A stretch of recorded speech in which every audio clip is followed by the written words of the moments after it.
Thank you so much. At the outset, I would like to thank Sajani for having pushed me into this.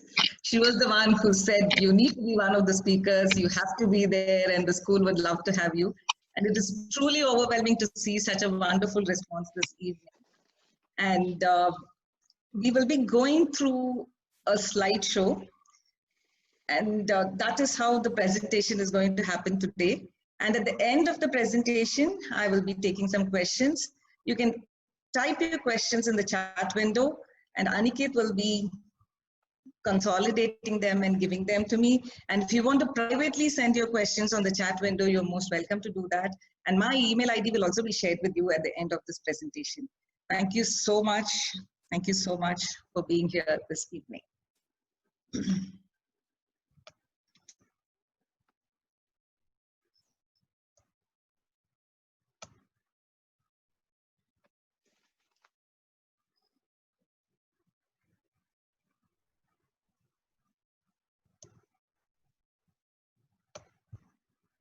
Let's begin this evening with a feeling of gratitude. During these unprecedented times, we have too many things to be grateful for. More than anything else, technology that's available, that we are able to sit in the comfort of our own homes, listen, share, and connect with people all over the world. So close your eyes and get into a space of gratitude towards your parents, the universe, family, and all that you have been blessed with today.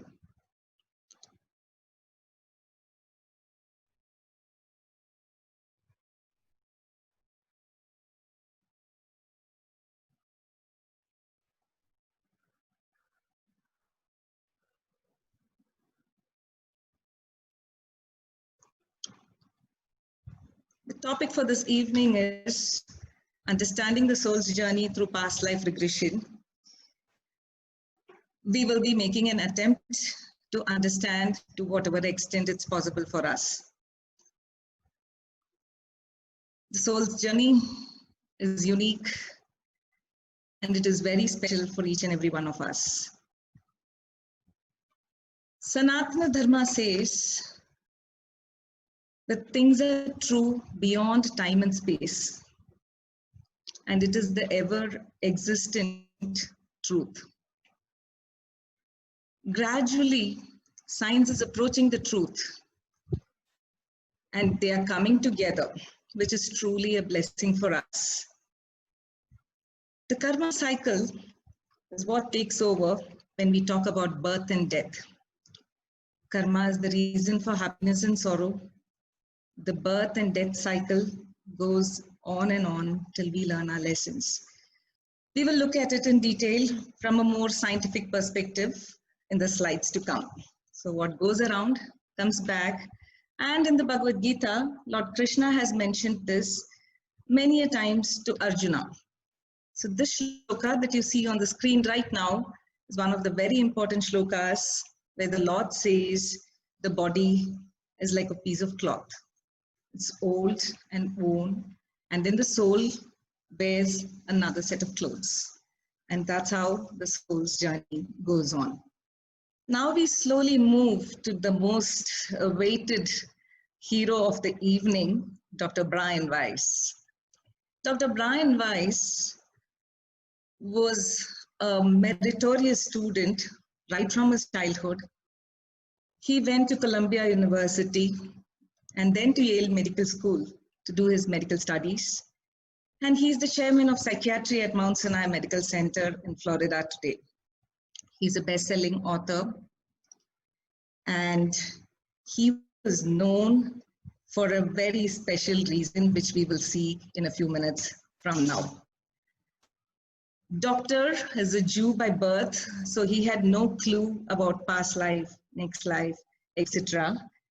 And what happened to him when one of his patients slipped into her past life, when he was regressing her to childhood, is what we will be seeing in detail. So this is one of Doctor's very famous words. And this is how he starts the most famous book, Many Lives, Many. I know that there is a reason for everything. Perhaps at the moment that an event occurs, we have neither the insight nor the foresight to comprehend the reason. With time and patience, it will come to light.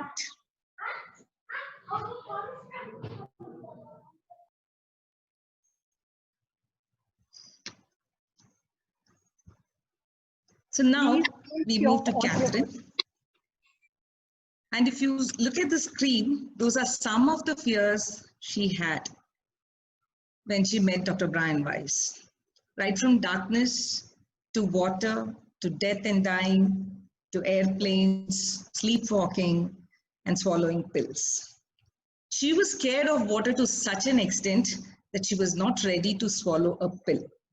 That is the stage in which she met Dr. Brian Weiss. So to go a few months before what had happened when Catherine had actually met Dr. Brian Weiss, she was working as a pathologist, and another doctor by name Dr. Edward was continuously pushing her to go and meet Dr. Brian Weiss. In fact, Dr. Edward called Dr. Brian Weiss and said, "I'm sending this lady to you, and nothing seems to work with her, and you need to treat her." So this happened, and it was 2 months after that that Dr. Brian Weiss realized that she had not turned up. Finally, the day she comes, she starts narrating her childhood and what had happened to her in the past in this lifetime. It was in this lifetime that she had gone through a lot of trauma and troubles. And doctor didn't know what to do, though he was the chairman of psychiatry department. For 18 months, nothing happened. All the symptoms were there. She was scared of drowning. She had nightmares. She thought she would fall from a mountain. She had all sorts of weird stuff going on in her mind. So then once doctor suggested, why don't we look at hypnotherapy? Initially, Catherine was very scared. She was scared of hypnosis. She was worried as to what would happen to her. Doctor convinced her, saying that I would just regress you to your childhood. It is in this lifetime to your childhood that you would regress, and you would tell me what happened in your childhood, and we will take it ahead from there. And that's about it, and there's nothing to fear, nothing to worry. So Catherine agreed, and then when she went under hypnosis, she was not able to go anywhere. She was where she was. Finally, on the verge of giving up, doctor told her, can you please go to the stage when all this started for you? Can you please go to that point in your life when all this started? Go to that particular time, go to that particular year, go to that particular age of yours. And doctor was under the impression that she would go to her childhood, normally under the age of 7, which doctor was used to, and he thought he would get some clues from there. Suddenly, Catherine started saying, my name is Aronda, and I'm 18 years old. And all this was happening in the year 1980 in doctor's clinic. And doctor's clinic was attached to his home. Doctor didn't know what was happening when she said her name was Aronda. And she just went on and on about it. And after some time, she said, oh, I'm not 18, I'm 25 years old. And I have a baby girl with me. And she said the baby girl's name was Cleatra. And after some time, she said, oh, Cleatra is Rachel. I can identify her. Now, the point that we need to note here is Cleatra was Aronda's child in another lifetime. And Rachel happens to be Catherine's niece in this lifetime. All this comes to light later as Catherine goes through her regression. Now, doctor says at that point in time, his stomach got knotted and he didn't know what to do because she was mentioning the year. She said it is 1863. The names, the dates, the clothes, the trees, the mountains, everything was perfect. Unless you go through the experience, you will not be able to explain it so very well. Doctor was very clear about it. He couldn't explain. At the same time, he couldn't deny. He didn't know what was the next suggestion that he had to give Catherine under hypnosis because she had become another person now. Then he said, go to the point where you are dying. It's the last day of that lifetime. Suddenly, Catherine starts gasping. She just goes out of breath and she starts saying there is water everywhere. The water is rising and I'm going to drown. I'm going to die. And as she's saying that, she screams that my child is being snatched from my hands. The water has taken away my dear baby Cleopatra. And she starts crying. Doctor is clueless and he's just listening to what is happening. And suddenly Catherine becomes quiet on the table in doctor's clinic. Doctor was again clueless as to what was happening. And he asked her, so what is happening? What else is happening? What else can you tell me? After a long break, Catherine suddenly says, my name is Louisa. I'm 54 years old. Now, this was even more puzzling. And doctor didn't know what to do. She said, I'm a dancer and you are my teacher. I know your name. Your name is Diogenes. You're a Greek philosopher. And when she said you, she said, I'm talking to you, Dr. Brian Weiss. I'm talking to you. So she was slipping into her past life. At the same time, she was aware that she was in doctor's clinic. And this after that session, doctor was very sure that Catherine was not going to come back for her sessions. Doctor and Catherine didn't know what happened that day during that session, and Catherine left. And doctor had decided not to call her and not to ask her anything about it because he didn't know how to wrap his head around what had happened to Catherine. So after a week, Catherine returned. She was looking brighter and more beautiful and more confident. Her body language had changed and she said, I'm ready for the next round of hypnosis. And doctor didn't know what to do. Since she was ready and she said that her symptoms were getting better, he said, okay. And in no time, Catherine went under and she said, oh, I am this 21-year-old boy. My name is Johan. And my tribe is hiding from someone. And she said, my mother is cooking something and we're about to eat. And at the same time, suddenly Catherine screams and she says, someone has slit my throat and I'm dying. Someone has come from behind and has slit my throat and it's over. And it's over. And then there was silence. Now again, this was another lifetime that she had experienced. And when doctor didn't know what was the suggestion that had to be given to Catherine under hypnosis, suddenly she says, oh, somebody is holding me. Everybody is so happy to hold me. And there is so much of joy in the family because I'm a newborn. I'm Elizabeth. And people are ready to receive me. And there is so much love around me.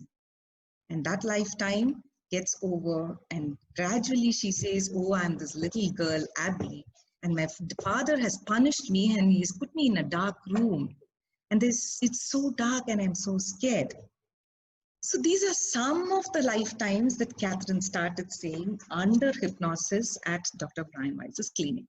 Now, Dr. Edward, who had suggested that Catherine has to go to Dr. Brian Weiss for treatment, was Catherine's father when she was Elizabeth, a newborn child, and when she was Aronda. The connection with her father was so strong that he wanted her to get healed. All this came to light much later. In spite of all of this, doctor didn't know what to do. Dr. Brian Weiss was wondering what was happening. He knew that something new is going on, something that he is not able to deny, at the same time, something that he's not able to explain. As the sessions went on, one particular day, Catherine comes for her session and suddenly she says, your father is watching you and this is your father's religious name and you named your daughter after him, isn't it? So this was in between lives, after one lifetime had gotten over and when she was slipping into the next lifetime. In between lifetimes, she was giving some messages to doctor and she was continuously saying that all this is happening for you and not for me. Again, doctor was clueless and suddenly Catherine says, I know that you had an infant son and he died of an inverted heart. That was a very, very rare disease. And all this had happened about 10 years before Catherine came for her treatment. There was no way that Catherine would have known all this before she came for treatment. So at that point, doctor says that he felt like the air was pumped out of his lungs, and he screams out to his wife. And he says, how is she saying all this? How does she know all this? And the religious name is a secret in the Jewish community, and no one would ever know that. And how is Catherine knowing all this? Catherine was peacefully sleeping, supposedly sleeping. She was under hypnosis. And then doctor is asking her, who is telling you all this? How do you know all this? From where are you getting all this information? She says, oh, there are masters. There are masters who are there all around, and they are giving me all this information. And that's how I'm able to tell you. All this she's sharing under hypnosis. After that session, she comes out of that hypnotic state and she leaves as though nothing had happened. Now, there was a huge change in the way doctors started thinking about therapy. Doctors started thinking about regression, the amazing discovery that had happened, the understanding that had come as a result of that, the proof that he had, and the facts that went along with the proof was more than enough for him to believe in reincarnation, in past life, present life, future life, etc. So this is the point where it all started, or maybe changed doctor's life forever and Catherine's life forever. Catherine's symptoms started disappearing one by one, and because she was slit, she died because she was slit in the throat.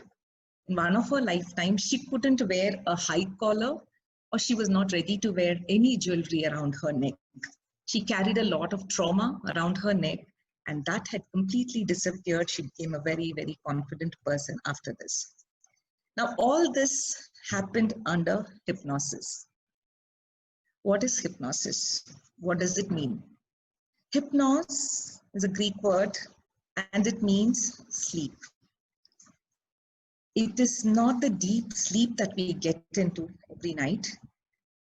This is the sleep where the subconscious mind is in the forefront and the conscious mind goes back. So what happens? Do we all experience hypnosis? Of course we do. Everyday experiences are there where we experience hypnosis. So for example, you start reading a book and you say that, let me keep half an hour for this book. I'll read this book for half an hour and I'll get back to my work. Suddenly you realize that 3 hours have passed by. That is hypnosis. You say that I don't have awareness of the time. I didn't realize how the time went by. All this is hypnosis. You know that you have to turn to the left when you are driving and you go straight. How did that happen? The mind is somewhere else. The thoughts are somewhere else and you skip a turn.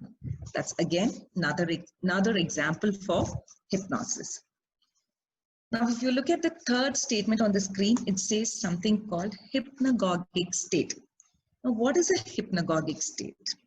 The hypnagogic state is neither the sleep state nor the waking state. It is sometime early in the morning, very early in the morning, say 3:30, 4, around that time when you know you're not sleeping. At the same time, you know you're not awake, and you know for a fact that you're going to sleep again. That is a very, very special state of mind, which as human beings, according to Dr. Brian Weiss, all of us experience every single day. The point is, we don't realize because we are fast asleep, or even if we wake up, we don't give importance to what is happening at that time and we go back to sleep. So that hypnagogic state is supposed to be a state which is a genius state. Dr. Brian Weiss calls it a genius state, a poem that is not completed, an answer to a problem, the way the project has to go on, All this can happen at the hypnagogic state. You get an answer, you note it down, and you can go back to sleep. But that time is very special, is very unique. And if you are able to connect to that state of mind every day, you can work wonders. Now that we are concerned about regression, regression is done through hypnosis. That's the way we got trained under Dr. Brian Weiss. So what is hypnotic regression? Hypnosis is focused concentration.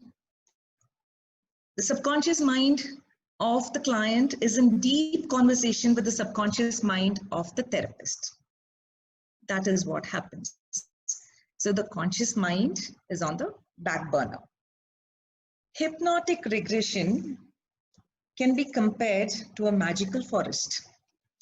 Hypnosis is the magical forest, and regression is the tree in which the sweet berries are there, and you need to eat those berries to get healed, to get your answers. So hypnotic regression needs to be reasonable, acceptable, and in the best interest of the client. Now, does the client sleep when hypnosis happens? No. When the EEG of patients who went through hypnosis was recorded and the EEG of people who were sleeping was recorded and compared, they were completely different. So Dr. Brian Weiss says there is no way that during hypnosis, a patient is fast asleep. Now, there is this common notion that hypnosis is harmful and hypnosis is a therapy and one needs to be very scared of hypnosis, which is not true. Hypnosis is never harmful and hypnosis is not a therapy in itself. It is combined with other modalities to heal a pattern. It is not a one-off problem that is getting healed. Here, in hypnotic regression, regression is done through hypnosis to clear a pattern that's been there in the soul's journey. And hypnosis can never be harmful. And Dr. Brian Weiss says the hypnotist can end up being harmful, but hypnosis is not harmful. Now, there are some myths and misconceptions about hypnosis. The patient gives up all power to the hypnotist. The patient is under complete control of the hypnotist. The patient can be made to say or do something against his or her will. All this is not true. The patient is conscious. The patient can filter out information. If a patient doesn't want to share certain things with the therapist, that is also acceptable. And the power is not given to the therapist. The power is in the patient's hands. Some more myths here. You can get stuck in hypnosis. It is now more than 40 years that Dr. Brian Weiss has been regressing his clients, and he says not a single patient has got stuck in hypnosis till date.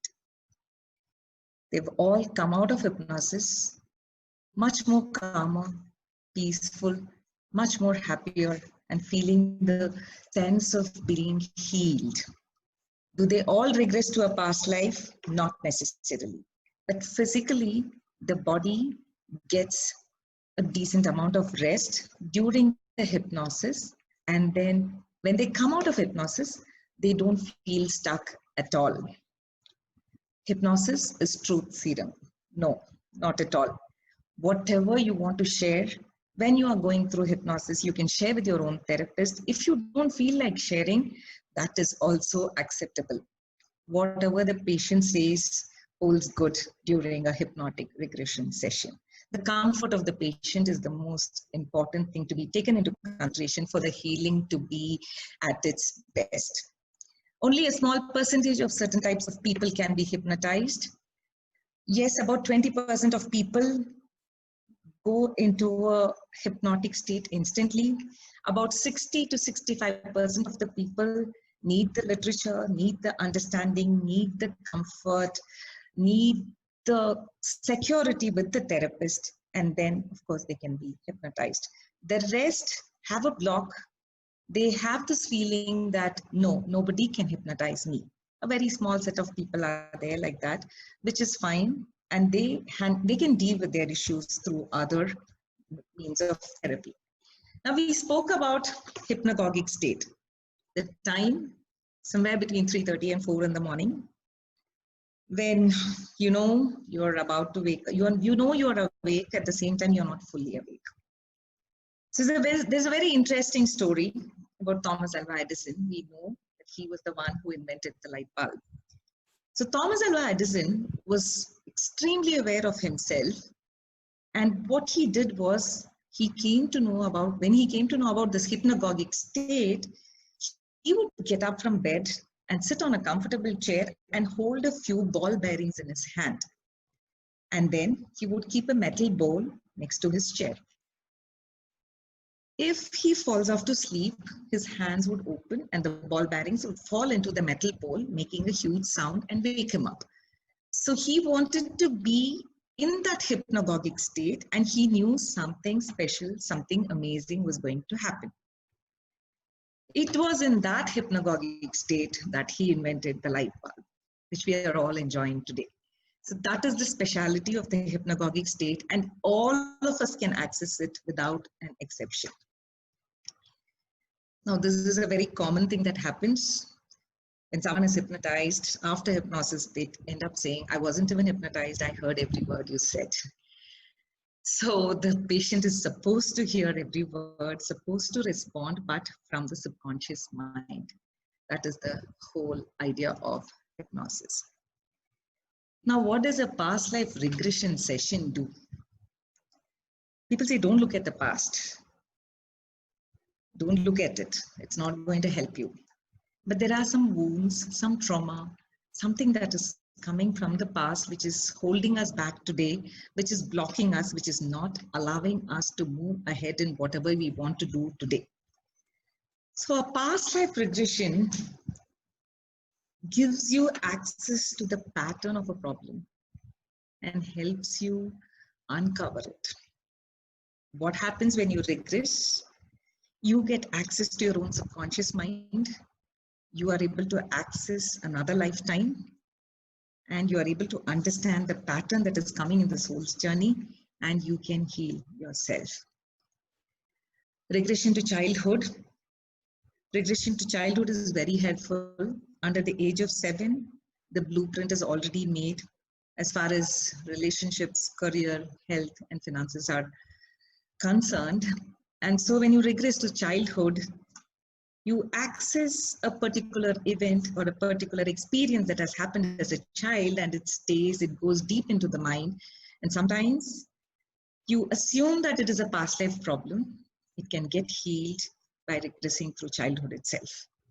Regression to childhood has happened quite a few times in my experience too, where the patient has got healed and didn't want to get into past life at all. How does this have an impact today? The perception shifts. We understand that it is not one lifetime. The understanding of the whole issue takes a huge turn. There is more broad-minded approach towards what happened, like how it happened with Catherine when she understood that it was in another lifetime that she had drowned and she had died, and that has no impact. Today, it was something that she was carrying in her subconscious mind, in her soul's journey. She was ready to let it go, and then there was no fear of water after that. What are the areas where PLR works, past life regression works?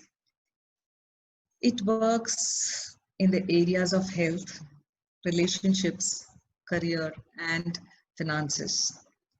We will look at it in detail in a few minutes from now. When can one not go through regression? Not go through regression till you are 22 years of age. That is when the brain is fully developed. You can go through regression when you are ready to keep aside a huge chunk of time in such a way that it is like a huge jigsaw puzzle, and you will be bringing in pieces from different lifetimes and putting into this lifetime so that you can see the picture clearly. Will you get all the pieces? No. Will you be able to regress to all the lifetimes that you have gone through till date? No. All that is not practically possible today. But if you look at a particular problem, which is a pattern in your life, If you pick it up and if you address it, will you be able to get an answer? Yes. And when there is a heavy mental issue, when the brain is functioning in such a way that it is not ready to accept any of the literature, it is not safe to go through regression. And under heavy medication, no, it is not advisable to go through regression. After many years of practice as a therapist, where doctor was continuously using past life regression, and it had started helping a lot of his patients, the first person whom he helped to pass over peacefully when she was in her deathbed happens to be his mother-in-law. Doctor had a different understanding about life and death and the soul's journey. So as she was dying, he started sharing the experiences of other clients and other patients. And surprisingly, she was very open to receiving it, and she passed off very peacefully. Somewhere when she passed away, doctor felt that he had a new understanding about life and death, and he was confident that he would meet her again. It was quite surprising that his wife had also taken it in a very nice manner, and she was very open to understanding that she's going to meet her mother again. After n number of regressions, doctor came to the conclusion that our soul's journey, if it can be compared to that long line on the screen that you see, one lifetime is only this much, or maybe even smaller than that. So doctor would always say that in that one lifetime, our ego dances the way it wants, and we have control over it. That is the only thing we have control over, to not let our ego dance the way it wants to dance. Now, what is in our control? Can we leave everything to the soul's journey? Karma, it's going to happen the way it's going to happen. I have nothing to do. No. The soul's journey has its path. And to take the soul's journey to a better place, or to take the soul's journey to a not so better place, is in our hands. We have the sense of discrimination, and we know what is right and what is wrong. The more we understand and do things that is right from deep within, from our gut, our soul's journey is going to go to a better space.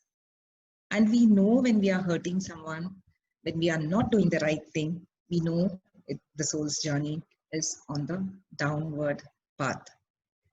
That is what is in our control. Now we saw that past life regression works in these 4 areas: health, career, finances, and relationships. I will quickly share a few examples where it has made a deep impact in terms of regression. As far as health is concerned, when we underwent the training, we saw cancer of the stomach getting healed. That person was shot in the stomach when he was a soldier in another lifetime, and the wound was really very bad. He struggled the last few minutes of that lifetime, and he had passed away alone without anybody to help him as a soldier. He had carried that pain, the wound, in his soul's journey, and it had shifted to a kind of resentment towards his stomach unknowingly. He was not aware of this. So eventually, after the training, we came to know that she was healed and she's doing fine, and cancer got healed. So the point is to alleviate the suffering. All of us are not going to live forever. That is not the point. But how do we look at the suffering? What is our attitude towards what we go through is what a regression session would do. As far as career is concerned, because of the regression sessions, many of doctors' clients change their career, not for the sake of money, but for more happiness, peace, and joy. One very interesting session that a client went through was, he was a musician, and he had all that a musician would need in this lifetime. Somewhere deep within, he felt that there was a block for a new composition. Whenever there was a new composition, he would not be able to go ahead with it. Someone in the passing mentioned, hey, why don't you go and see Dr. Brian Weiss, and maybe it's something connected to your past life. Sure enough, he was a musician in his past life too. And he had surpassed his father and his brother as far as his talents were concerned, which was not accepted in the family. They said, you can't do it. We are there. We are older. We need to establish ourselves, and then you can come on the path. Before that, you can't go beyond what we have done. So he was so upset about the fact that he couldn't go ahead with what he wanted to do in that lifetime, and he didn't have the courage to speak up for himself, and it had all got buried inside of him. That was the block he released when he went for a session under Dr. Brian Weiss, and sure enough, got healed and he became a very famous musician. Coming to finances, money has energy. In fact, everything around us has a lot of energy, be it a small table or a pencil or a book or whatever we have around us. There was this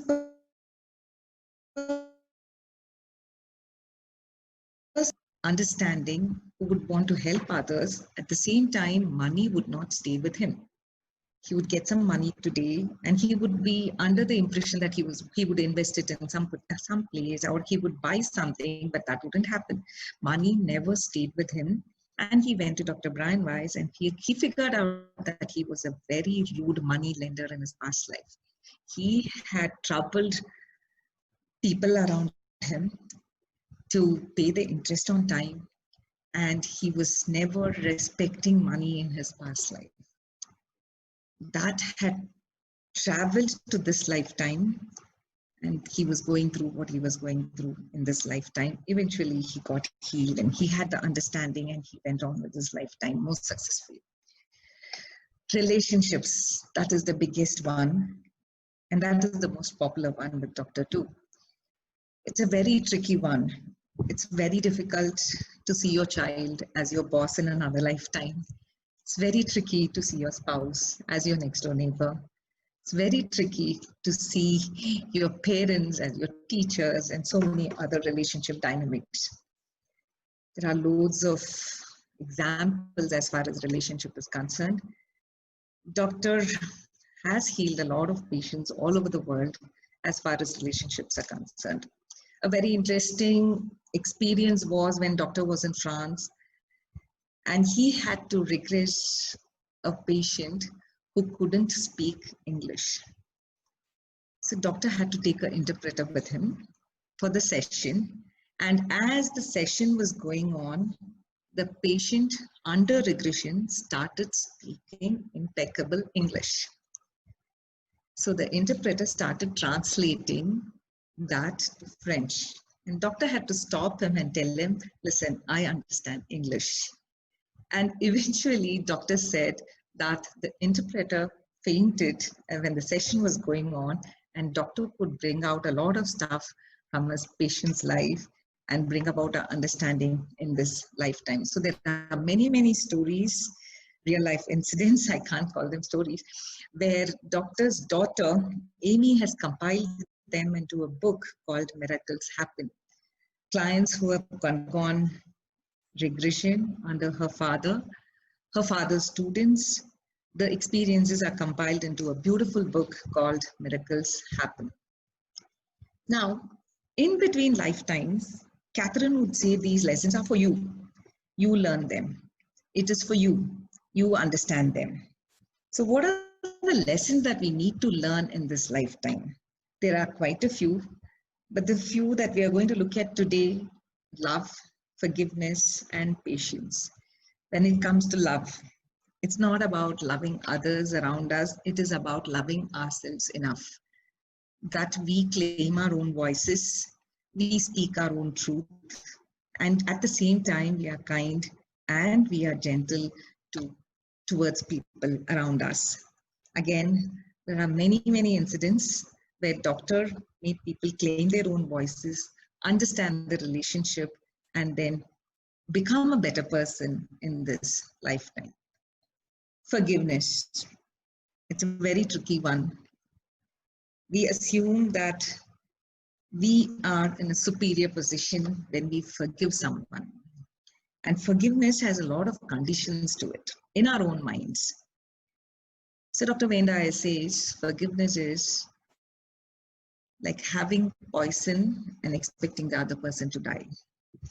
We carry the grudge in our hearts. It makes us heavier. It's always easier said than done. It's a very tricky one. And doctor, because of his experience and the experiences that he had collected from his clients, he started forgiving more and he started becoming a better individual. Doctors in the hospital started recognizing that Dr. Brian Weiss himself had become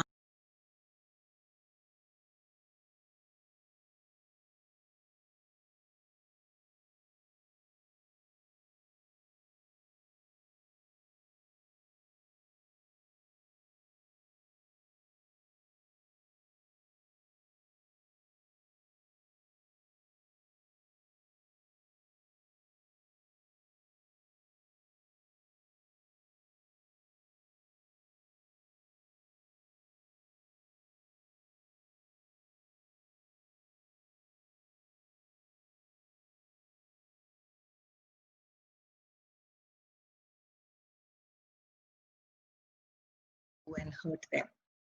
And when it is I, me, and myself, the healing is restricted. And when we look at the broader picture, we are always taking the soul's journey to a better space. Doctor was doing another set of research where he was checking the hormonal levels of his patients.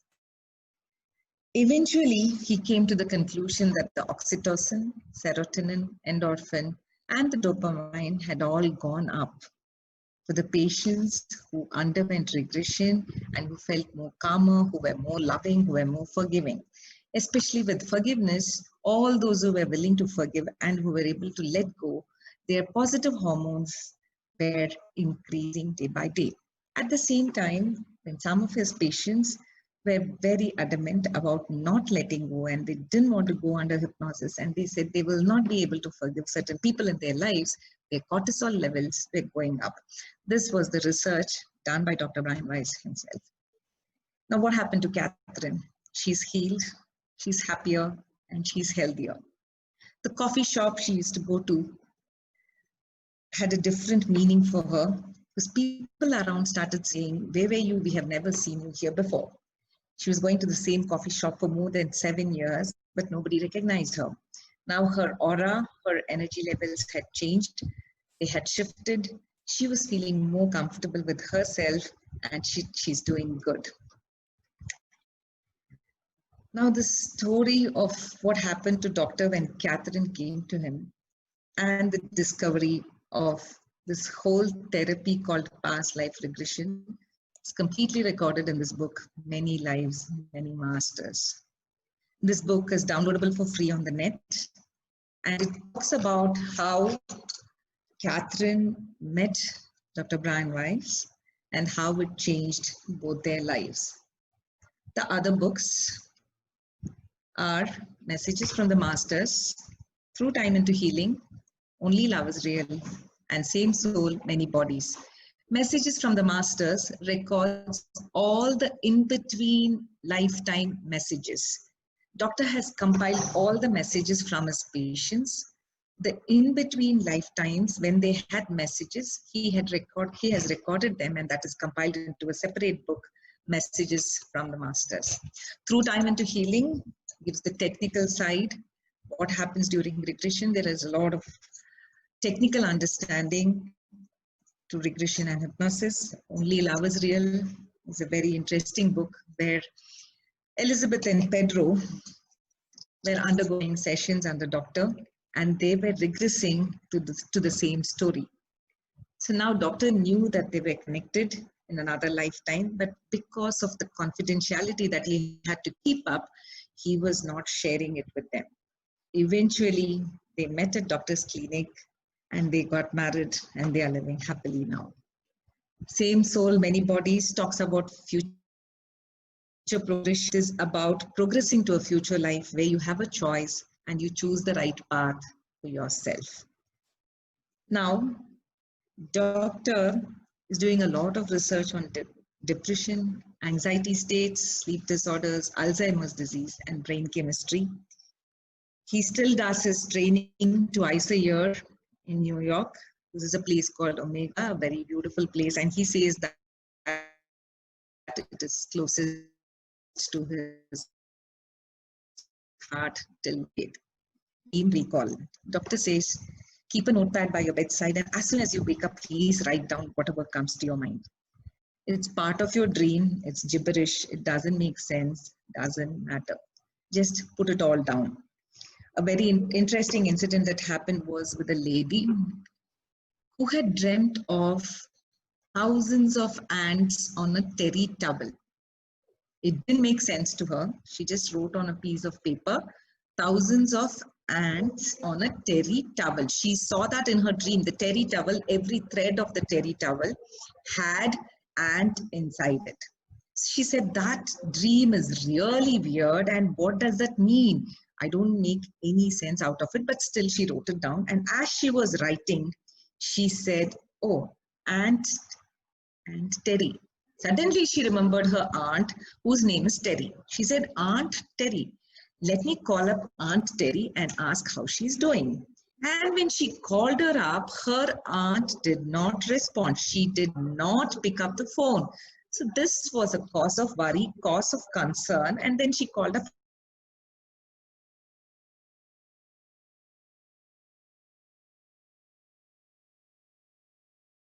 So when her mom called her sister, again, there was no response. And Aunt Terry was living all by herself in her house. And it so happened that around the same time her niece had gone through this dream, Aunt Terry had suffered a stroke alone in the bathroom. So the door was broken by the neighbors. They went and checked, and then they realized that she was unwell, and they rushed her to the hospital. So such is the power of dreams. Now, this slide didn't come by mistake into this presentation. I know all of you are seeing three little pigs. It is the backyard of a house, and there is a little fountain. Doctor does this very interesting exercise called psychometry, where you have to take the object of another person and then hold it for a few minutes and then see how you feel and share what you feel. So during one of doctor's workshops, there was this young lady who took the watch of another elderly man, and she gave her finger ring to the elderly man, and she said, and they were going through this exercise. When they went through this exercise, this is what the old man saw. This was the vision that he had. He didn't know how to share it and what to tell her. He was so shocked, he said, and once they were brought out of that exercise, this elderly man said, this is really weird. I don't understand why this is happening, but I see three little pigs. I don't know why I'm seeing three little pigs in the backyard of a house, and there is a fountain in the backyard of the house. So what happened was, this girl was very, very close to her father, and their understanding and their communication was always three little pigs. When they were happy, they would say three little pigs to each other. When they were upset, they would say three little pigs to each other. And when the girl had achieved something in school, she would come and scream three little pigs to her father. That was the connection that they had. After her father passed away, this was what she had put in the backyard of her house in memory of her father. She broke down after listening to this from this elderly gentleman who was a stranger about a couple of hours ago. Such is the power of psychometry and the exercises where we access our own subconscious mind. That is where this comes into the picture. Now, if all of you could get access to a paper and pencil, this is a small exercise that we are going to do.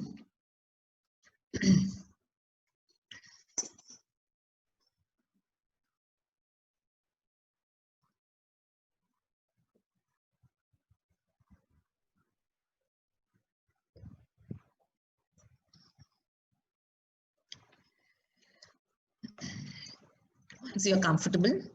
Take a deep breath and gently close your eyes and become aware of your body. Take a deep breath. Be with the breath, being grateful to every part of your body. Start relaxing with every breath of yours. As you go deeper,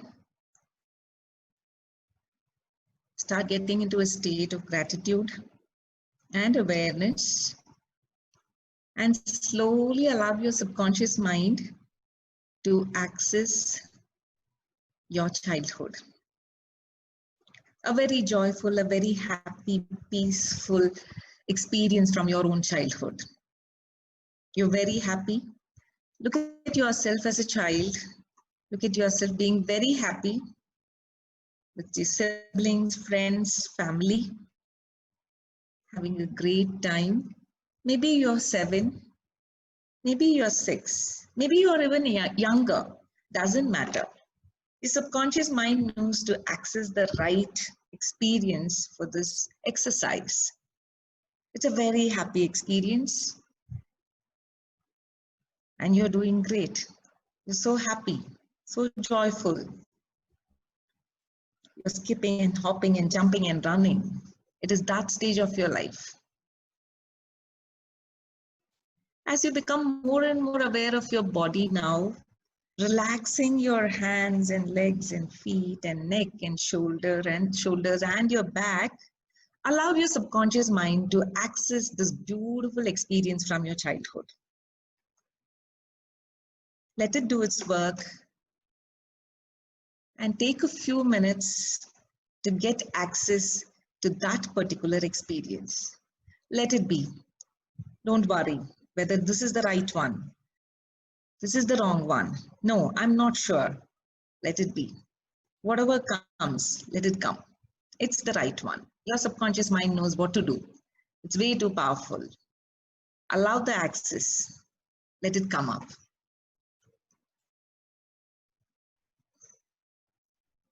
Take your time. And I'll give you a couple of minutes here to be with that childhood experience of yours.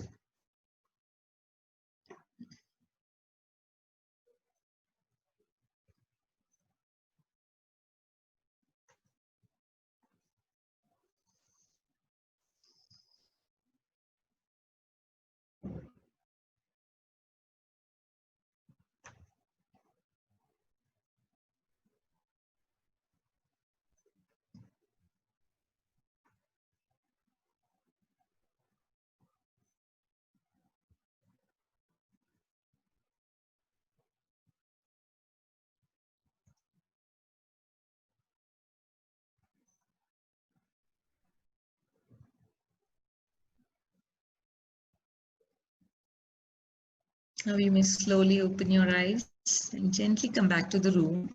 And if you see on the screen, it says treasure chart. You may write that on top and divide the sheet into 2 parts. Now instantly on the left-hand side, list out all the resources that you have, all your strengths, all that you can do all by yourself. Maybe you're good at swimming. Maybe going for a walk helps you. Maybe you would like to take a bath. Maybe you have learned some self-help methodologies. Maybe you are good at guided meditation. Whatever it is unique and it is special and it is very precious. List it all out on the left-hand side. Later on, you can decorate your treasure chart with hearts and unicorns and stars and whatever, angels, whatever is available for you. And this is going to be a special chart which is going to help you in times of need. Take your time and make a list. And it is not that you need to complete this list right away. You can take your time, go back to your childhood, go back to a beautiful childhood memory of yours, come back and note it all down.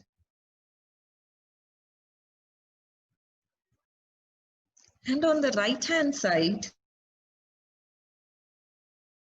name a maximum 2 people who would lend you a listening ear non-judgmentally, who will not hold you for this particular experience that you're going through, where you can vent, where you can speak, where you know you are safe. Not too many to the right, maybe 1 or 2. Initially, you access all that is available to yourself, which is on the left side of the chart. And on the right side, you will name a couple of people. Now, this can go to the inner side of your wardrobe. And whenever you feel low, you can access it. You can look at your strengths. You have access to all that you can do. This chart will be an empowering chart for you whenever you need it. Especially during these unprecedented times when we don't know what is going to happen in the next few months, this chart will come handy, and I hope it helps all of you. Now, I'm so grateful for my experiences that I've had with Dr. Brian Weiss, Dr. Bruce Lipton, and right in the center, that's Louise Hay. And right below Dr. Brian Weiss, it's his wife, who's also into therapy. And to the right extreme, that's Amy, Brian Weiss's daughter, and me. In the recent times, we have gone through a lot in the last couple of months, and nobody is spared. All of us have our own challenges, whether we have teenagers, whether we have young kids, whether we have adults, whether we are living all by ourselves, that doesn't matter. We are all going through a lot. And may we all have the strength to go through what is meant to be. I take this opportunity to thank the School of Ancient Wisdom once again. And I thank all of you for being here this evening. Specifically, I would like to thank my kids for coming up with this PowerPoint presentation. And it was my son who spent a lot of time in putting this together. So thank you very much for being here this evening. We come to the end of this presentation, and now I'm open to questions. Thank you, Gayatri, for that wonderful presentation, really wonderful. There already are quite a few questions on the chat, at least 6 questions, all right? Will you answer them?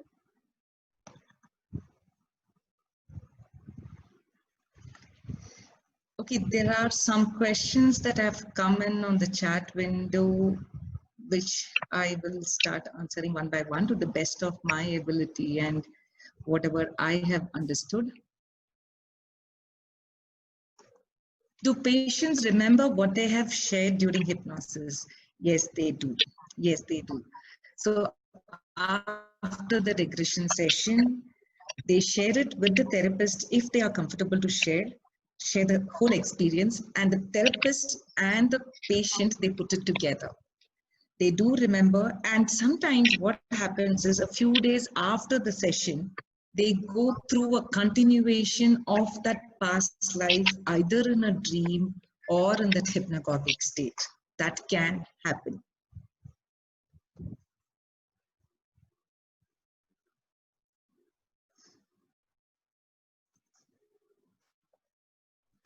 Who are the masters? Catherine was talking about masters in between lifetimes, and she saw them as evolved souls. And eventually what doctor says is, when we keep learning our lessons, when we continuously learn our lessons, there is a point in time that the soul need not take another human birth. At that time, there is a choice. The soul can choose to come as an evolved person, as a guru, as a master, as a teacher, and help people around. So Catherine calls Catherine gives the name masters to the evolved souls, but we are not sure whether they were just voices or whether they were actual people she was seeing in between lifetimes. Does Yoga Nidra take one to hypnagogic state? How is it beneficial to a person? I don't know whether it would take you to the hypnagogic state. I know Yoga Nidra is very helpful in the sense it is more like a guided meditation and it calms the subconscious mind. The restlessness is brought down. So I know it is definitely helpful, but I can't say a definite yes to whether it would take you to the hypnagogic state. Is there an indicator to know when a person should undergo PLR? Yes, there is an indicator. That the therapist will be able to do for you. The therapist will analyze the problem and decide whether PLR is the right kind of therapy that you need to go through, detect the pattern in the problem, and then recommend past life regression. That a good therapist will be able to do for you.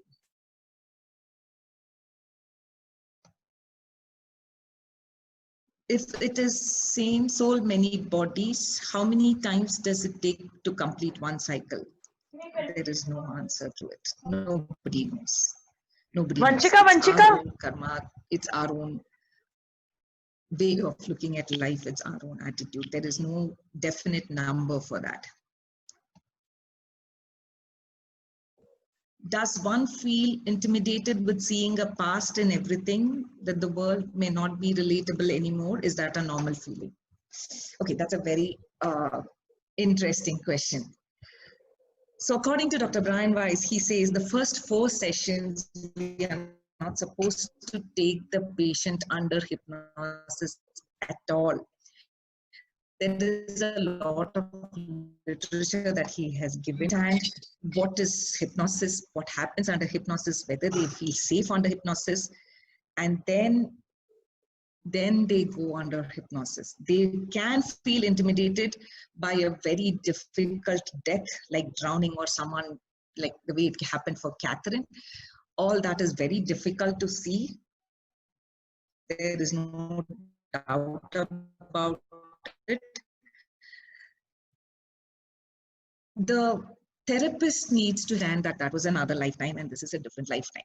That is very important. So the connection with the therapist is very, very important. And if the patient feels that he or she cannot undergo hypnosis under a therapist, he has the right to say, I don't want to go through hypnosis at all. The world may not be relatable anymore. The world will not be relatable. We can't say it will not be completely unrelatable. The world will be relatable. Joining the dots, bringing the jigsaw puzzle together, understanding, that is the therapist and the client, and all that is set by the 4th session. And then in the 5th session, doctor says you can start with hypnosis and with regression. Before that, the literature is shared. The questions, there are 3 questionnaires which doctor has himself given to all his students. Those questions have to be answered, and then the literature needs to be put together.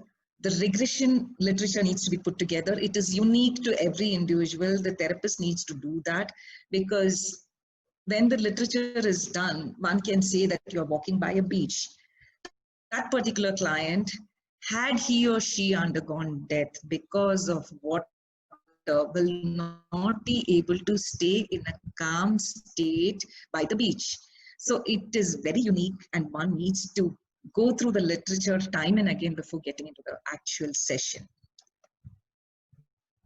Does regression have to be for any therapy? Can it not be used to become a better version of themselves? Definitely. One can definitely go through regression to understand the soul's journey, the purpose of this lifetime, and become a better individual. You don't have to have any specific problem to go through regression. The next question.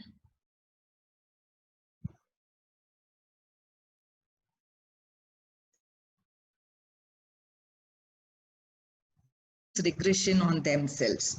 Okay, so the question is, can one practice regression on themselves? There are a few CDs and there are recorded regression by Dr. Brian Weiss himself. The point is,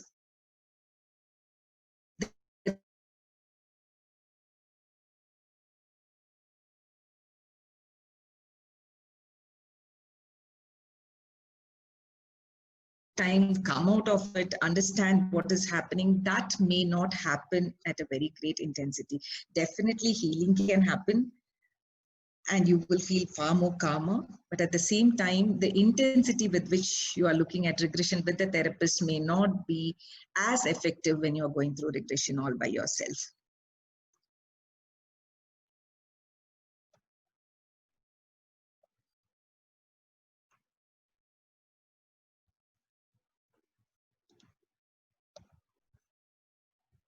Can I go for a PLR session just to satiate my curiosity?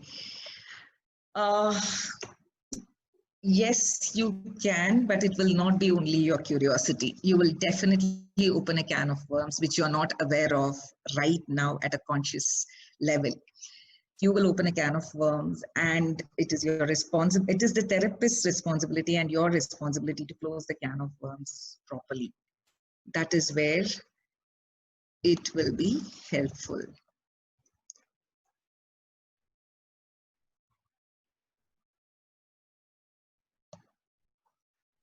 So just by being aware of past life experiences, how does it help to heal today? Is it acknowledging that was missed at that point of time in the past? It is not only acknowledging, it is broadening your perspective and understanding that the problem was relatively much smaller than what it is in your imagination and in your own mind. So you start looking at the whole issue from a different perspective. And even if it is death, you know that you can look at it from a different perspective. Didn't understand the connection of two lists on the treasure chart. I am assuming that it is the right side of the treasure chart. Sometimes you need to talk to someone, you need to vent it out, and you won't even be aware of your own strengths and what you're capable of. That's when I said, you know, you can talk to someone and you can have the right side of the treasure chart. So 7 Janmas is correct, or a soul can have more. According to Dr. Brian Weiss, a soul can have more. A soul can definitely have more.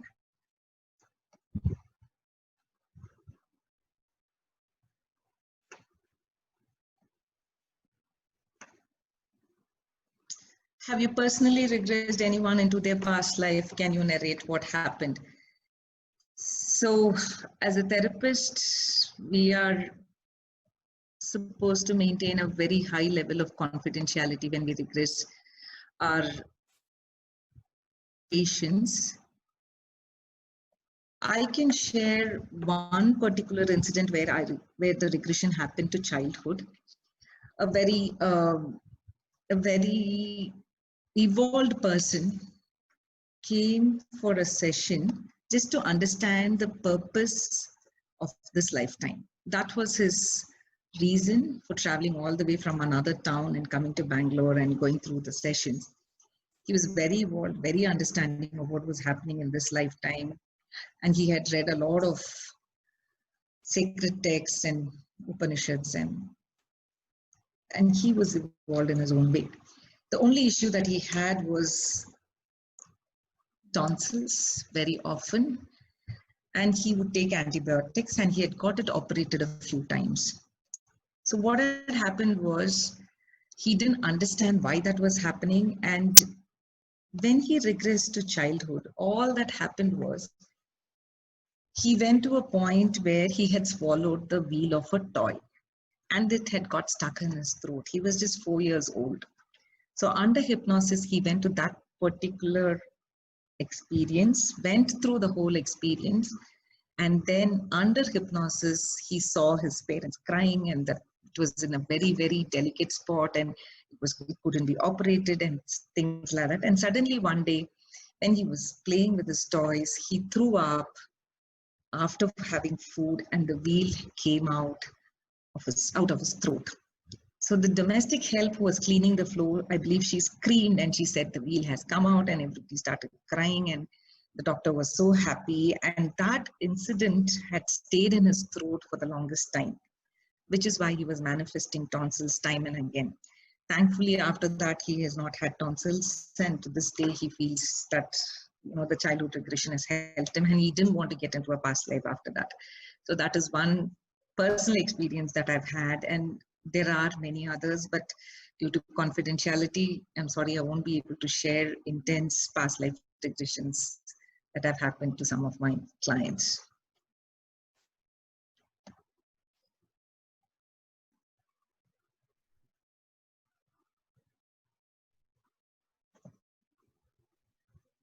Any more questions? Yeah, there are a few more, Sajni. Somebody is asking more details about the School of Ancient Wisdom. We received the Zoom session info as a forward. Can you share a bit about this organization organizing this talk, and how can we know of the future sessions happening at the School of Ancient Wisdom? Can you brief them about that, Sajni, please? Yes. The School of Ancient Wisdom is in Bangalore, Devanahalli, and we have satsangs every week, every Thursday. Besides that, we also have study sessions on Sri Ramana, as well as we have the Tattva Bodha. Okay.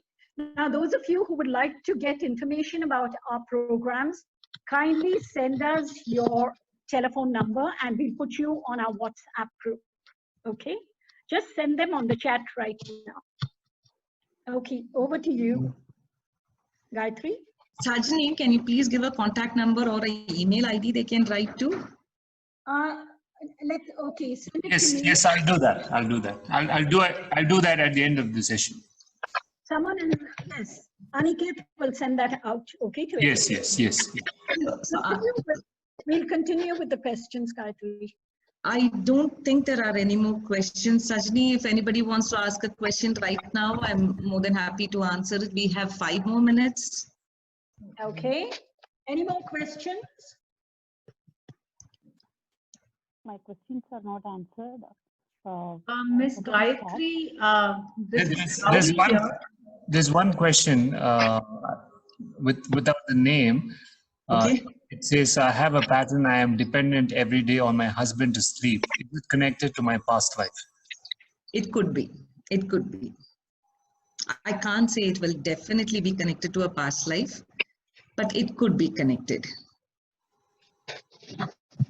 Okay. Any more questions? You can unmute yourself. Ms. Gayatri, this is Gauri here from Dubai. Okay. So, yeah, the thing is, I got the message from my friend who lives in Dubai, and I thought it's Dubai 6:30. So I was only wondering whether you could hold another session if I get a group. I wouldn't mind. Yeah, We okay. could. Thank you. From Coimbatore. I'm Amrita here. I just wanted, instead of we sharing our number, could you share your telephone number so that we can contact you? Okay, that will be done on the chat at the end of this program. Yeah, I will share my email ID towards the end of this session. Arthasarathi Mama, I can see you. Yes. How are you? I am very, very happy. Thank you, Mama. A Vedantic teacher. I am so thrilled to listen to your beautiful presentation. Thanks for your organization. The best. So, unfortunately, the first few minutes I couldn't get in because it was overcrowded. I was so happy that 100 people were listening. Mama, the recording will be available, and we have learned a lot from you during our younger days. You have been one of my first teachers. Thank you so much for being here today. One of my students has come up so much. So all the best for you. Do wonderful work. Excellent presentation. Thank you, Mama. Teaching. Thank you, Mama. Thank you so much. God bless you and your organization. Thank you, Mama. Where did we get this recording from? It'll The be right- on the School of Ancient Wisdom on our WhatsApp. We will post it there. Okay. It's on Ancient YouTube, wisdom. but we'll give you the link. Yeah, we'll appreciate. I put my number in the group. Please do so. And I want to tell you, Gayatri, that we have over 100 people. 100 people have joined because that is the limit. But a lot of people have been messaging me saying we can't get in. So please do share the audio or the video with us. We will do that. One more question. I am a certified hypnotherapist. I go through guided meditation and PLR. But how can, like you mentioned, Edison, how can we fall into our own self-hypnosis, especially in that 3:30 to 4:30 a.m. time? So Anu, initially consciously you start doing it. Maybe keep an alarm for that particular time. You wake up and you start, sitting in a position where, if you fall off to sleep, you will be able to wake up. That's what Edison did, right? He had ball bearings in his hand and he had a huge metal bowl under his chair. Yes. So am I using breath? Am I anchoring with my breath? No, just let it be. Just let it be. Just let it be. Just go with the flow and see what happens. Okay, wonderful. Oh my God, thank you so much. This has been eye-opening and I'm so grateful. And have a lovely evening, everyone. Thank you. Thank you, Anu. Thanks for being here this evening. Bye-bye. Bye, Anu. Bye.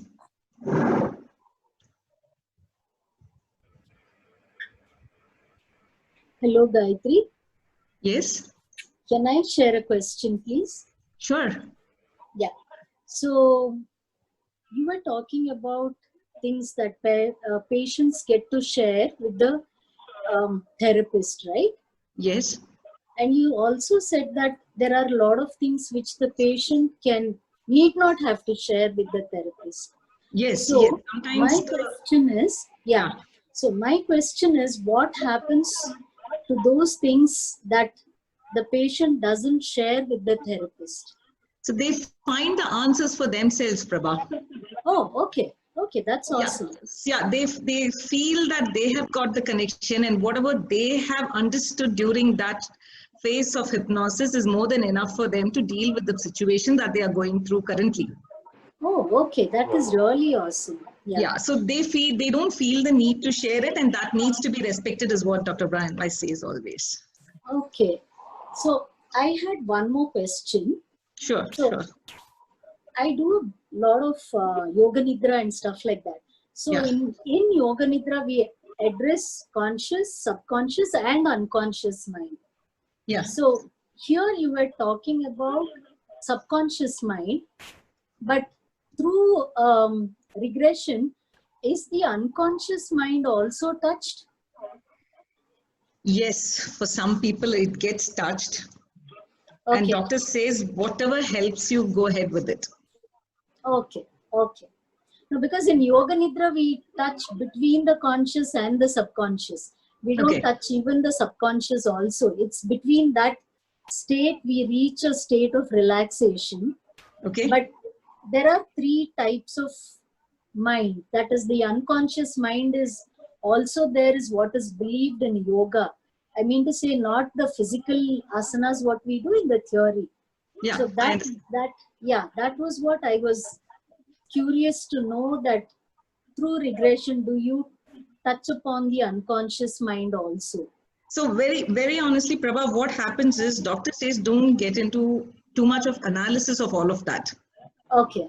Whatever helps you, go ahead with that. Okay. You don't have to put a label on all of these things. If it helps you, just go with it. Oh, okay. Got it. Yeah. Thank you so much. You're most welcome. I have a couple of questions here. Who are the masters? Hi, Gayatri. This is Abhirami. Hello.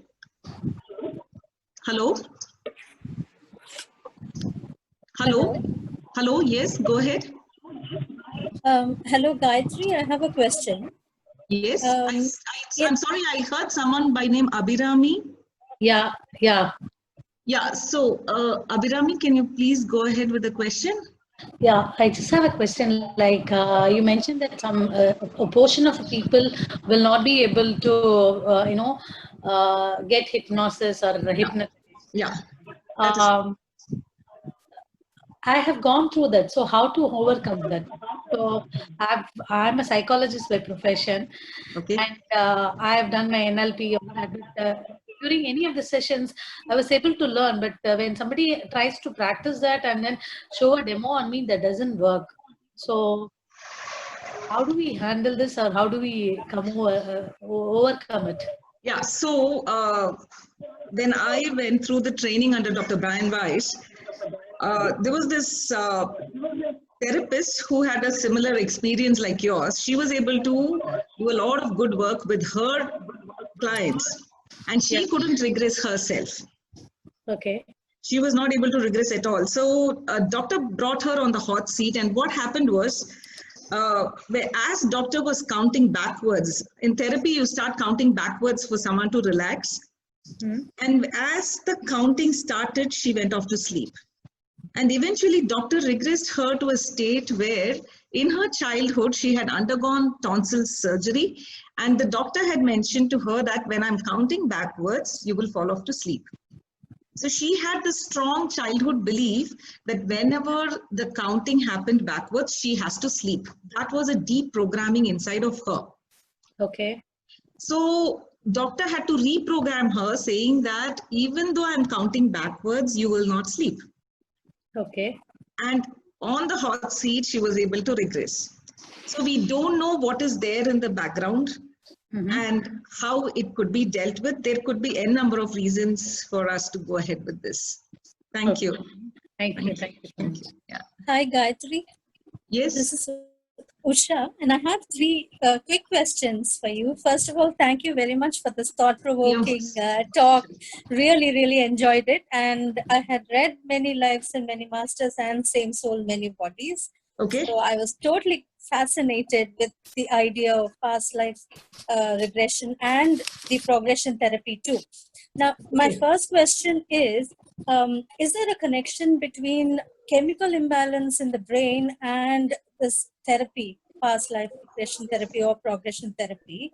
That's my first question, because some people with OCDs, you know, they keep cleaning all the time, or they have some kind of an obsession. So is there some attributed to chemical imbalance? Yes. So yes. Is there a connection?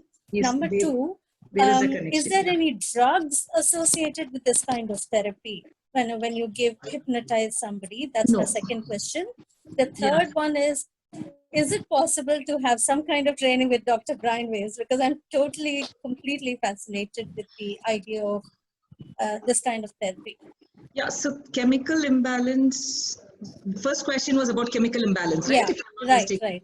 Yes. Yeah, so when there is a chemical imbalance, it is not that easy to regress. And if someone is under medication, it is even more difficult. So it is better to use some other kind of therapy instead of regression itself. All right. And the other question about Second question was about drugs, whether there is any drug used during such therapy. No. In fact, drugs should not be used. In fact, if the client is under a specific drug, we need to know which drug the client is taking currently and whether that drug is okay for the hypnotic regression. Okay. And the third question of yours, yes, doctor is doing this training twice a year. He takes only 100 people at a time and he does the training. All right. Thank you very much. Thank you very much. Yeah, you're most welcome. So I have a couple of questions here. Who are the masters in between lives? So the masters, according to Dr. Brian Weiss, are evolved souls who sometimes have a form and sometimes they don't have a form at all. So that's the maximum I can talk about that. And there is another question, can we use regression to decipher dreams? Yes, you can. You can guide the client, the patient, to that particular dream and see what comes up. Sometimes you will get more guidance. Sometimes what will happen is we will be opening another can of worms, which we should be ready to close. So I have another question. Do you do regression therapy yourself? Yes, I do regression therapy. We do it over 9 sessions. The first 4 sessions, we don't do any kind of hypnosis because there is a lot of literature that one needs to read and understand and be in a state of complete understanding with the therapist. Only then we get into childhood regression in this lifetime in the 4th session, and the rest of the sessions we try and take a look at the past life sessions, past lives of the patient. And I have something very interesting to share with all of you. This is a book called Past Forward. This was released recently in Delhi. So the person to the right reincarnated as the person to the left. So this person had a lot of memories from his past life that his granddaughter came up with this book. It's got loads of evidence and newspaper cuttings and what happened, and eventually what happened was a mystery of a murder in the family got resolved. So this has happened very recently here in India, in Delhi. Any more questions? Gayatri, this is Meera. Yes, Meera. At what age can a person go through regression? Is there an age limit, like a young or old or whatever? Yeah, I think there was a break in the video at that time, Meera. Minimum age is 22. Okay. And that's a better age to go through such sessions. There is some kind of understanding when you read the literature and you are able to share your issues with the therapist. So 22 is the age, and when regression is not advised when there is too much of a chemical imbalance, as someone was discussing just now, and if a person is mentally not stable. Okay. Getting into that hypnotic state will be challenging, Meera. Okay. Okay. All right. There's another question by Arun Bagra. Yes.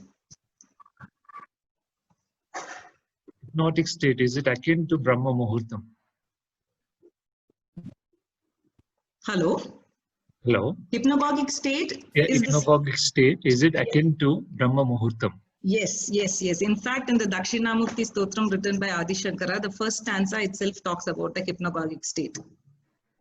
It is the Brahma Muhurtam state. Thank you. It's cleared my doubt. Can I ask a question now? Yes, yes, Suma. Gayatri, has anyone to your knowledge found that they had a non-human previous life? Yeah, so what happens when you were not in a human body in your previous life is you will exhibit those characteristics, Suma. Okay. And you might not be able to figure out the exact animal form, but the characteristics will strongly guide you there. Okay. And then it is left for you and your therapist to come to a conclusion as to whether you were this animal or that animal, or what are the lessons you need to learn from there. The ultimate purpose is to learn the lessons from that lifetime and put it into practice in this lifetime. So you'll be able to integrate that. Yeah, that depends on how much the client is willing to share, Suma. Sometimes they might not want to share. Sometimes when they share it with the therapist, it depends on the ability of the therapist to put it all together, all the lifetimes together, and come to a conclusion as to this is the lesson I need to learn in this lifetime and move ahead with this lifetime. Okay, got it. Thank you, Gayatri. This was a wonderful, flawless session. Thank you. Thank you. Thank you so much. Thank you so much. Thanks for being here. Hello, Gayatri. Mamata here. Hello. Hello. Gayatri, Mamata here. Hello. Yes, Mamata here. Thank you so much for your talk. It was really wonderful. Can you repeat the name of the book and the author, please? So the first book where doctor explains this entire experience. Sorry, no, I have read all of Dr. Weiss's books. I just wanted the author of this book, Fast Forward. Fast Forward. Is it Fast Forward is written by Amrita Uppal Lamba. Can you see the book? Yes. And where do we send you our WhatsApp number? Sorry? Where do we send our WhatsApp number to you? How do we connect to you? You can put it on the chat to the School of Ancient Wisdom. Okay. Thank you. Thank you so much. You're most welcome. You're most welcome.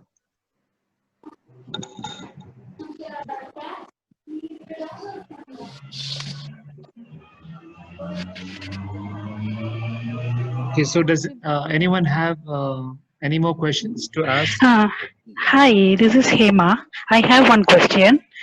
Yes, Hema. Actually, in my hypnagogic state, how do I get answer for my questions? Should I ask the question, or should I just go with the flow of the thoughts? You have to go with the flow. You might not even know for which question you are getting an answer in your hypnagogic state. Okay.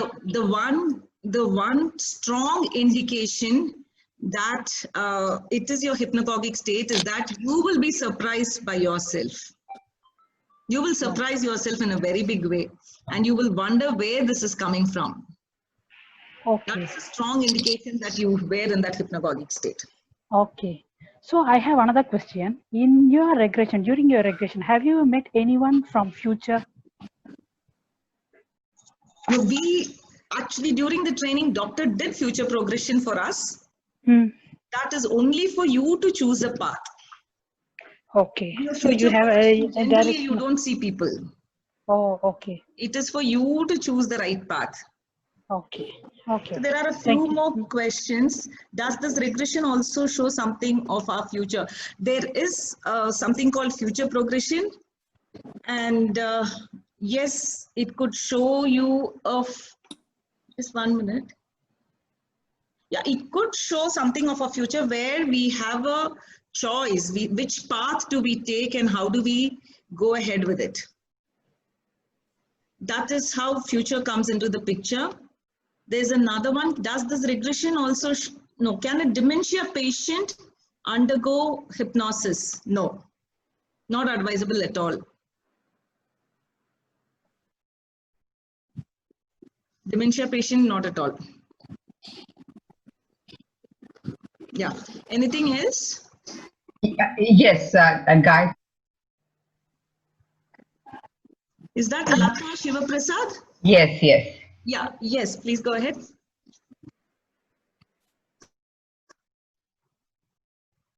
Hello. In their last stages of their life. Hello. Yes, can you hear me? Yeah, now we can hear you. Yeah. See, is there any similarity or correlation between the near-death experience and this past life regression? Can you tie them together at any point?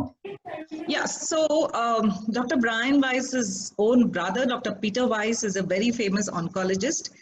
So when doctor chanced upon past life regression, what happened was doctor started connecting with his brother's patients also. And all their near-death experiences had some kind of a past life connection, or people who have passed over and things like that. NDE and PLR are connected very strongly. All right, thank you very much. But the other question was, you were saying that if somebody has medication, I'm sorry, they are not recommended for this kind of past life regression. Any particular reason? Is it unsafe or it is not beneficial? What is the really issue? Both, because we don't know what is happening to the chemical imbalance in the brain when you are under medication. All right. So when you say chemical imbalance, what illnesses or problems really fall in that category? There is no specific list. Anything like a paracetamol could also cause that for some people. Oh, yeah. Okay. You mean to say, Gayatri, that let's say people are taking medication for diabetes or BP or thyroid or anything, they cannot go through past life regression? Mira, if it has been a medication for a very long time and they've got used to it, that is a different category altogether. We can't generalize this whole thing. And at the same time, we need to be very careful when we are dealing with people who are having medicines. All right. Okay. All right. I think that's all I had. Thank you very much, Gayatri. The session was just wonderful and a lot of revelation. Thank you, Lata. Yeah, kindly add me to the group. I've shared my number. Okay, sure. I mean, the School of Do I have Ancient time Wisdom. for one more question, or are we running late? I have one question here. Just let me take that. What about black magic when some people feel like they have been harmed by it? I'm sorry, I have no idea about black magic and how it is connected to this. I'm not in a situation to answer that question. I'm sorry about that. And If is you have that time, mean? one more question here. But if Yes. you have, no, somebody else wanted to ask. After that, I will. Meenakshi. Yeah, hi. Yeah. Yeah, I I just had a had a question. small doubt. Yes. Now, does undergoing regression therapy help not develop, Alzheimer's or dementia in the longer run? No, they will not develop Alzheimer's or dementia in the long run. No, I mean, like, if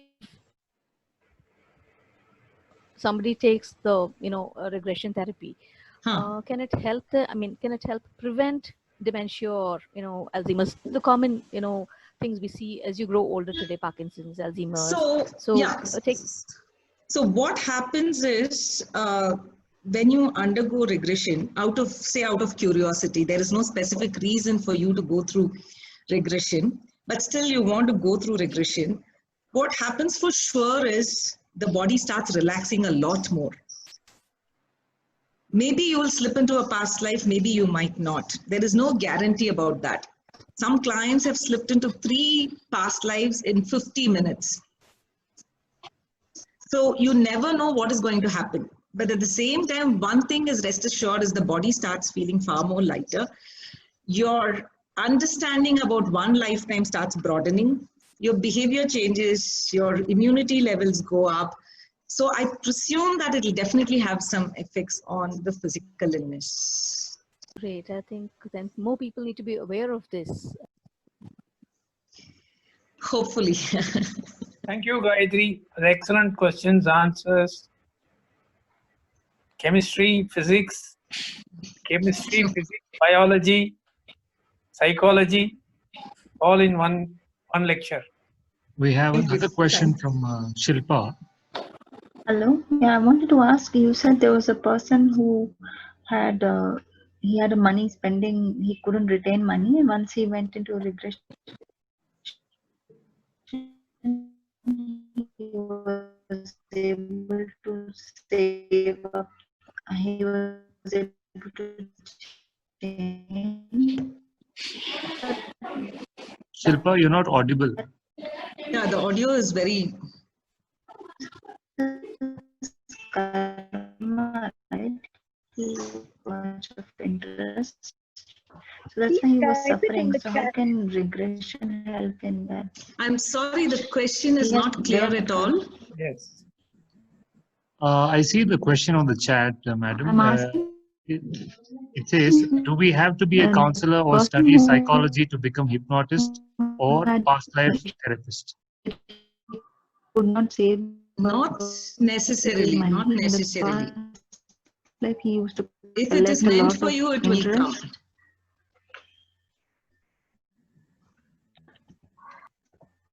So there's one more question. Can one heal themselves through self-hypnosis? How effective this is as per your observations? Is that your question? Hello, can you please unmute yourself? Is that Ramesh? Yes, Gayatri, that's my question. Yes. So, doctor has, once you log on to the net on the YouTube, you have lots of literature on self-regression and self-hypnosis. Mm-hmm. And there are 3 books written by doctor where, the back cover has a CD for you to regress yourself, for you to hypnotize yourself. So when we underwent the training, we had the same question to doctor: what happens if they reach a point that they are not able to handle in their past lives? Okay. And how do they come out of it? Because they are just listening to the CD and there is nobody guiding the patient, right?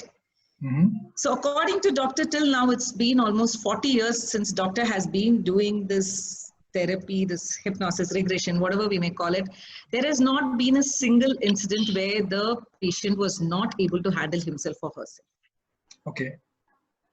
So doctor says, I don't know what happens. Those CDs are out and people are regressing on a regular basis. But till now, they have not been stuck, or they have not gone to a state where they were not able to come out. They had problems with that and things like that. I hope that answers your question. Okay, so it does work, and then we can, if we really put our mind to it, we can heal ourselves through self. Oh, for sure, for sure, for sure. Where do you get these? Sorry, where do you get these CDs, Gayatri? CDs are available on the YouTube, Mira, and 3 books written by doctor have a CD on the back cover. Okay, which are the books? I'll share them with you, Mira. Okay. I'll share them with you. Yeah. We have a question from Hema.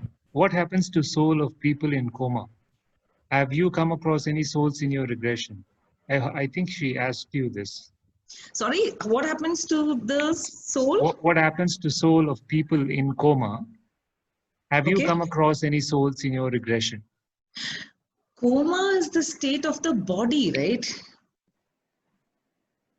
It is not the state of the subconscious mind or the soul, as far as I understand. That has, I mean, how a person dies has nothing to do with the soul.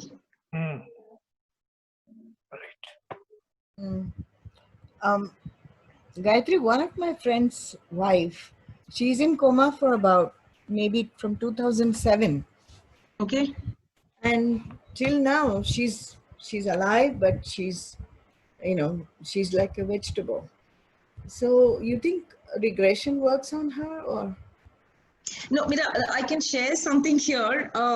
There was this lady who was very active, very compassionate all through her lifetime. And she had accumulated a lot of so-called good karma. Okay. So towards the end of her life, what had happened was, for 4 years, she was bedridden. Okay. And her daughter went to Dr. Brian Weiss and said, why was my mother punished? She was such a wonderful woman. She was very helpful, and she was always willing. So what doctor had said was, the best explanation that he could give was, she was supposed to have 4 lifetimes. Those 4 lifetimes were done in those 4 years. Oh my goodness, okay. So that much of pain was elevated because she was bedridden during that particular period of time. Oh, okay. So we never know what our karmic journeys are, Mira. Yeah, but 13 years is a long time. So. Sure. Yeah, thank you. There's a question from Gayatri. How this helps to a Parkinson's patient? I have no idea as to how it would help for a specific disease, but I'm sure the body will be in a far more calmer state once you go through regression. Because each and every part of the body is guided to stay calm. And that is the time you just get connected to yourself.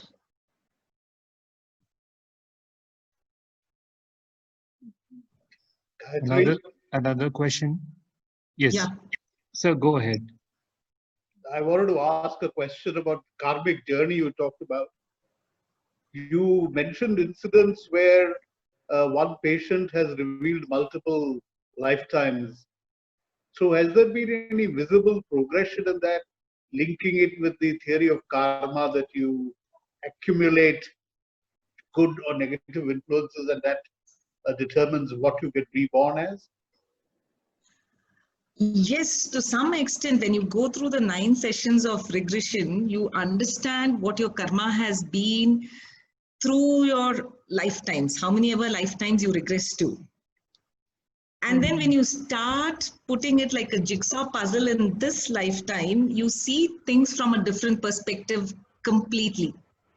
So the way you look at things starts changing in a very big way, which changes your karma of this lifetime.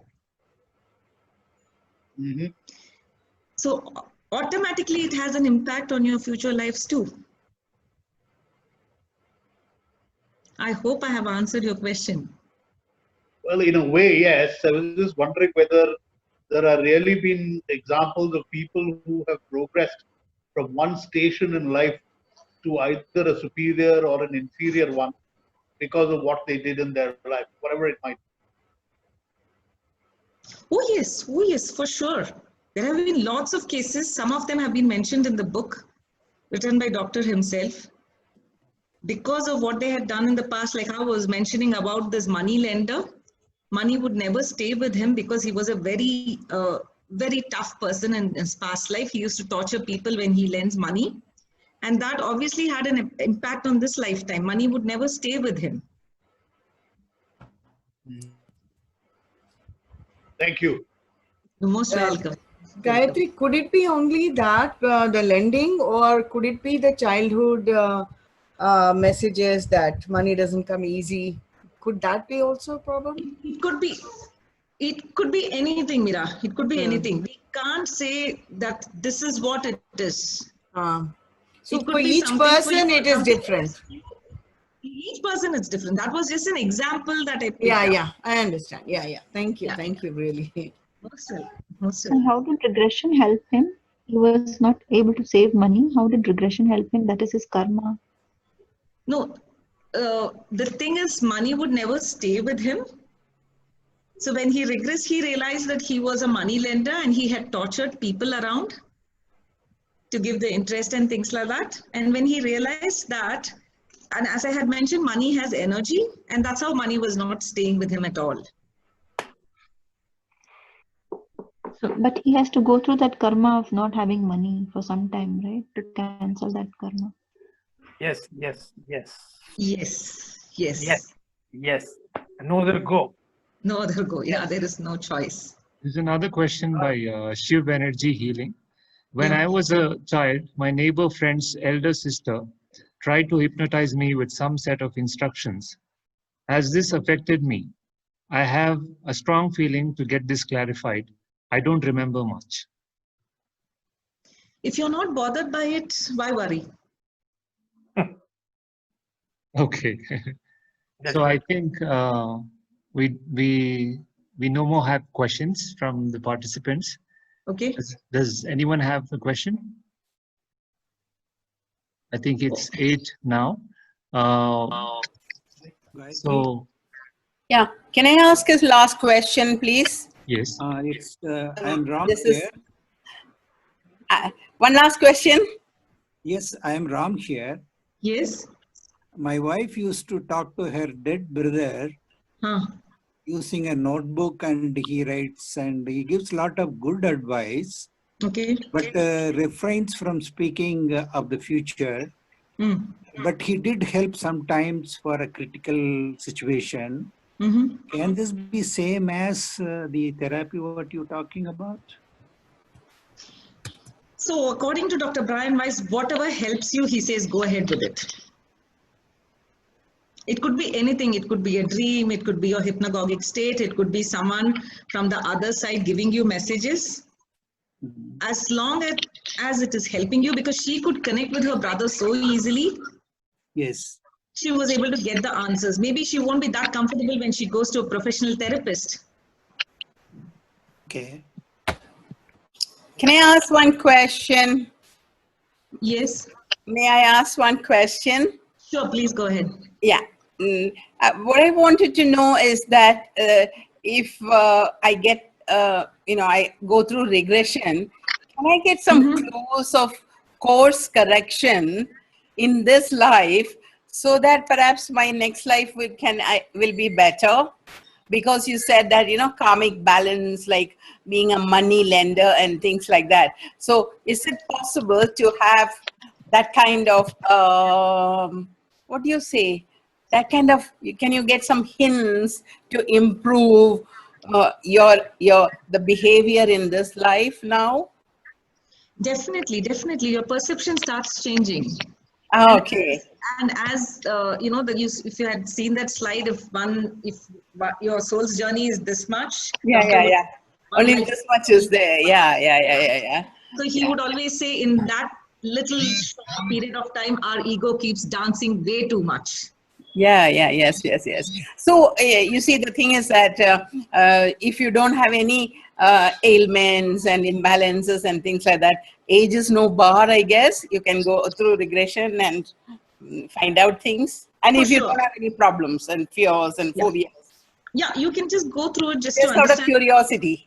and to understand the purpose of this lifetime. Yeah, that's a good idea. That's a good idea. Really wonderful. Yeah.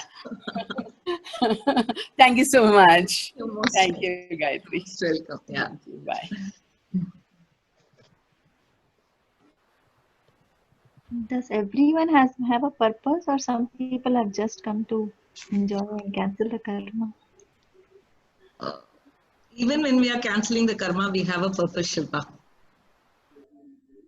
And do we have to be a counselor to become a therapist, like regression therapist? Sorry, your voice is breaking. Counselor or Hello? Do we need to be a counselor or psychologist? Is it like do we have to be a counselor or psychologist to become a therapist? The voice is not clear at all. What she's saying is, do we need to be a psychologist to become a therapist? Sajni, can you take that question? What do you have to say? No. I would say, because I've done this, and I don't think you need to be a psychologist at all. Because Brian Weiss, I had read long back, as soon as he published it, I had got a photocopy of this. And, without doing the course, I had taken someone through it. This was way back, about 20 years ago. So I really think it does help when you're a psychologist, but if you're trained, as Gayatri has been trained, you can do a super job. Thank you, Sajni. Hi, Gayatri. Hi, Vidya. Gayatri, I'd just like to know, are you training others who are interested in PLR? So I am not trained enough to train others in PLR, Vidya. I can only regress others to their past lives, but I'm not trained to be a trainer in PLR. Okay, as my friend is needing help, where do I ask her to contact you and how? I will get in touch with you, not an issue. Okay, thank you so much, Gayatri. No problem, Vidya, no problem. Nice seeing you. Nice listening to the entire session. Thank you. Thank you, Vidya. Thank you so much. Okay. Which city are you working on? Which is the place you reside? Where do you work? I'm in Bangalore. Oh, all right. Okay, thank you. Yeah, I want to continue my question. Yeah. Yeah, I had asked about somebody who had tried to hypnotize me when I was a child. Okay. Maybe I was in 8th standard or 7th standard, something like that. So that time hypnosis was very new or something like that. So she wanted to try. She was my friend's sister. So what I remember is I have the doubt whether has it done any harm to me. Like I came down in my studies. Till then I was like, first standard. From first standard I was always the first rank student. But after that my studies came down. So I was just wondering how could I know what was done to me like? So if it is bothering you, it would be advisable for you to talk to a therapist about it. And there are other modalities of getting it healed through emotional freedom techniques where you tap on your energy meridians to heal your physical and emotional pain. You could do it through that and kind of get a closure to the whole thing. If it is bothering you even now, if it is still there in your memory, and if you feel that it has caused some harm by way of bringing down your academics, you could definitely consult with someone and get a closure for it.